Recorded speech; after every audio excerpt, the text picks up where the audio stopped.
imagine waking up to the news that, suicide prevention NGO founder found or okay, suicide prevention NGO founder founded no committed suicide. How would it sound like? I mean, it's a very nice news, right? Suicide prevention NGO founder found dead by suicide. I mean, like if you study journalism, this is like very nice news, right? And I bloody don't want to give such a news. So whenever I think of suicide these days, this is one of the reasons that's holding me back. No, no, no, no. I'm not gonna give that news to journalist. It's pretty ironic. But it's very hard for me to speak about suicide without being funny. And that too in such a formal setup like this. I'm like, this is the first formal setting where I'm sitting in a very conference mode and trying to speak informally about suicide. Um, like she said, what gives me the eligibility to sit here and not there? Of course, I run this NGO called Let's Live for Prevention of Suicide. But more than that, what gives me the eligibility is that I am a survivor of suicide. And I have ideated about suicide for at least 1/3 of my life. So I play the role of both sides. So, um, how does it feel to be a survivor of suicide? So I lost my father to suicide when I was 6, and like 30 years back. So mental health and suicide was such a taboo topic. I mean, like it still is, but in a place like Kerala, in a very conservative family, if the male member of the family commits suicide, there's a lot of stigma, there's a lot of questions on morality associated with the woman of the family, and why did the person commit suicide, and there's a lot of associated problems. And then you grow up with all the stigma and all the shame of suicide, and then somehow you normalize it, and then you reach an adult life, and you think life is becoming normal, and bang, you go to the other side, you start having suicidal ideation, and then you want to commit suicide. Funny thing was, around last year, same time, at Let's Live, we conducted a session. It's called Suicide Survivors versus Suicide Ideation Survivors. So it was one part of the brain and the other part of the brain. I just wanted to put it out there, and I wanted these people to have a conversation. This conversation that I have been having internally of being a survivor of suicide, and how does it feel to contemplate about suicide. So there were a lot of questions. Why do people commit suicide? And how does it feel? Who has the most pain? Who has the most pain? Can somebody tell me? I'm like, who has the most pain? There is like group A people who are survivors of suicide, and then there are group B people who are living with suicidal ideation. Who do you think has the most pain? I think if you commit suicide, the people that you leave behind who love you, they feel the pain. And if you don't do it, then you feel the pain because other people have no idea. Exactly, yeah. So in both the cases, pain is felt, but different people feel pain. Exactly.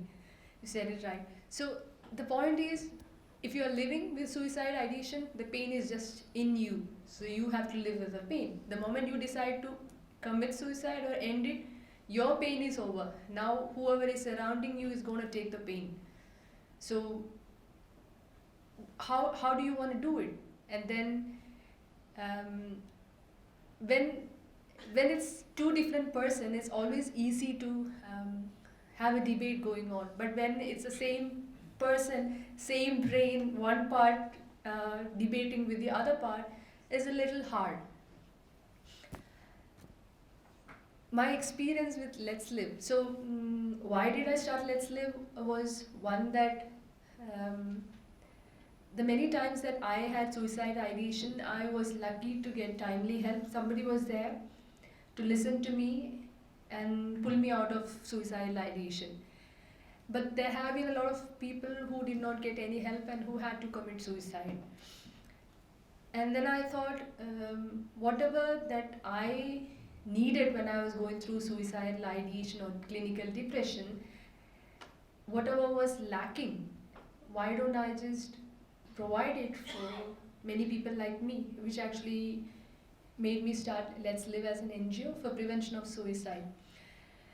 Now, when I started Let's Live, I did not start it for I want to stop the entire suicide of the entire world. No, I only picked a few focus group, and that was young adult suicide, children and young adult. There's a lot of suicide happening in children and young adults in Kerala. Less than who are suicide attempt starts at the age of 6 to 8 in Kerala. Children as young as 6 to 8 attempt suicide in Kerala.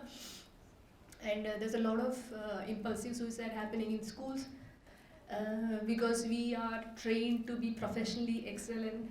So the moment we can't come up to that expectation, so societal expectation, parental expectation, people are forced to end their life, and you see it in the media, you see it in the newspaper. It's such a normalized thing. Those kinds of suicide I wanted to stop because I was always at the top of my class, and I've never known failure. So the first failure I had was when I got into engineering. I never wanted to do engineering. My maths was horrible, and I failed in one of the exam. And I didn't want to face my mom, and I wanted to commit suicide because I had more than I had a really good percentage, but I failed in one exam. And I could have ended my life then, but I did not. But there are a lot of students actually right now ending their life because they failed 10th exam, 12th exam, and a lot of that. And with a little bit of support and a little bit of life skills, those children could be pulled out. So those are the people that we are focusing on. Somebody at my age, or somebody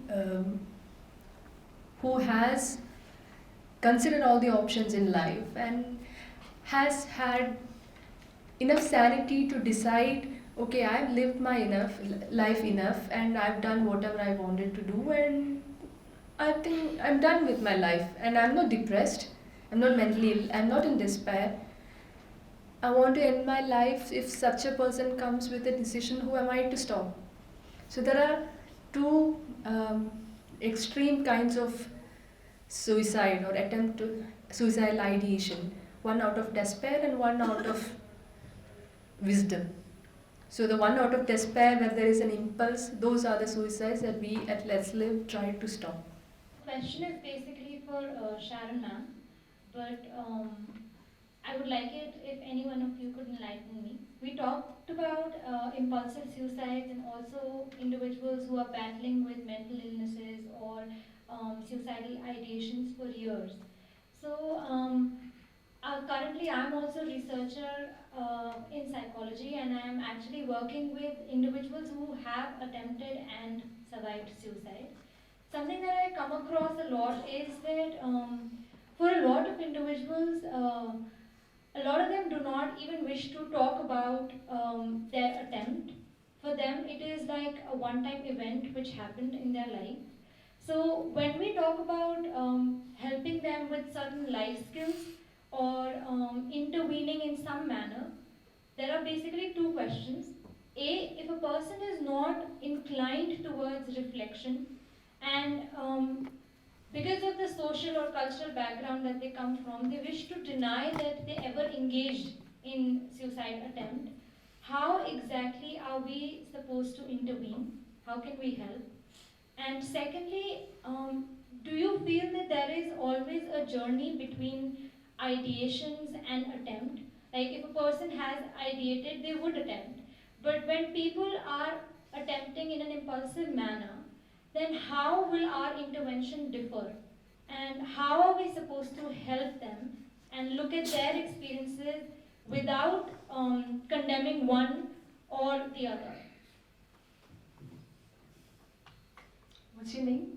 Supreet. Supreet. Yeah. Okay, I'm going to give you two examples of two cases that we dealt with at Let's Live last year. So, what happens when a person is not ready to accept help? And I'm 37 now, and it's only been like 7 years since I started speaking about the death of my father. Until then, it was like heart attack because we needed social acceptance, and then my suicidal ideation. So, what took me 30 years to come out and say that okay, my dad committed suicide, and of course, I had suicidal ideation, is the fear of social acceptance. So, once you let go of the fear and you know that you're ready, only then you can come out and speak. You can never force a person going through mental illness to come out unless a person is ready. So for me it was 30 years or 32 years. For some other person it might be 60 or 65, and for some it would never happen. When I conducted a session on suicide prevention, a couple of people came. So as part of the session, I said, okay, people who have thought of suicide sit to my left, and people who claim to be normal sit on my right, because we are going to have a debate. So there's one guy who sat on the middle, and I asked, okay, which category do you belong? I said, no, I came late, so I'm sitting in the middle. So he was responding mostly from the left side when we were talking about that, and I'm like, see, you are a normal category. You only speak when we speak to normal people. Let the others speak now. Apparently, after 2 sessions, he came and he spoke to me and said that he was depressed and he was abused as a child and he has suicidal ideation and a lot of stuff. And now, after 1 year, he comes to the session and he sits in this group where he is actually a person with suicidal ideation. So, what changed? It was nothing to do with me, it was nothing to do with the group. It was that he felt that he will not be judged, he felt that he was not alone, and he felt that there are people like him going through this, and his experience could help them, and their experience could help him. That actually made him voluntarily open up. So he said that I'm the third person in this entire world to whom he has opened up. What have I done? Nothing. I only said that I was depressed and I had experience with suicide. So that's one case. There is another guy who comes to me. He's close to 30, so he's also seeing a psychiatrist. He's on psychiatric medication, but he says he needs to talk and he wants somebody to listen. So at Let's Live, we have a space called the Orange Room where we just sit and listen. We don't talk at all. There's a listening space. So he comes once, and then he comes again, second time, third time. So 2 months back, I asked, okay, I was going through a hard time, and I asked, I'm thinking about suicide, and somehow randomly I asked, I'm wondering about how do you start a suicide note? I know how to write love letter, but I've never written a suicide note, but is there a template? And then it's like, I already have a suicide note written and kept at my home. So this guy's been visiting me for 3+ months. He's under psychiatric treatment, and he has a note. And he only told when such a conversation came. Fortunately, the guy is still alive and we are speaking as of now. But then, the note is there. Now, it's up to him whether he ends his life or not. But the fact that he was willing to say that there is such a note ready was a huge step. Again, this is just one person. The other was one person. So no two persons are the same. So we can't just say, okay, when is the right mode to intervene? What is the right time? I don't know. I mean, I only worked for like 2+ years in this with Let's Live. And sometimes when I'm depressed and I really want to commit suicide, one time it happened that I was so suicidal, and then I went on a motorbike ride with a friend sitting behind him. He was such a reckless driver. And he took me through under the bus, under the truck, and through somewhere, and towards the end of it, I just said, I want to live, stop. And I came out of my suicidal ideation. I don't know, I can't prescribe this to anybody who comes, okay, take a risky bike ride, right? So, probably it won't work with me for a second time. So, it's a human-centered approach. I mean, like, you have to take time, you have to listen, and just being there fully might actually work. It has worked for me. With me, and 4 others through me. You say that you're helping the people, right, to live.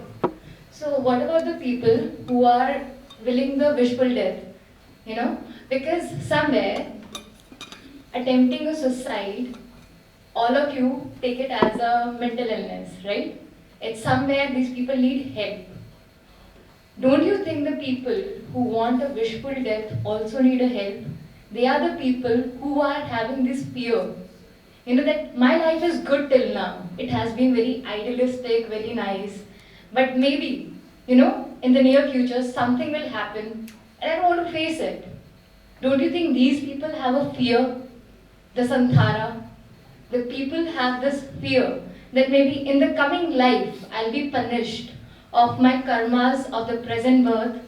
So this fear is there in them all throughout, which is leading them, asking for a wishful death. Don't you think these people, along with the people who attempt suicide or who have suicidal thoughts, need the help as well? I'll just start it off and then I'll hand it over to the Santara expert. um, See, I don't actually help people. I'm just with them. It's a two-way thing. I mean, like, I'm highly selfish in what I'm doing because it gives me happiness. I'm running Let's Live for my own personal gain because towards the end of the day I get happiness. So they are helping me. But again, it's not help. I mean, how can you say a person need help? Okay, a person is afraid. When somebody is afraid, how can we help that person? I mean, like, I'm afraid, okay? I'm claustrophobic. And I'm afraid of small spaces. How can you help me?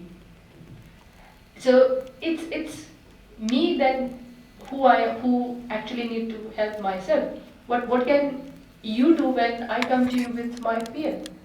You sit with me and sit with my fear and just let me be. And I might decide to go ahead and take my life. I might decide to come back. But I'll be happy that you were there. And that's the only part I'm doing.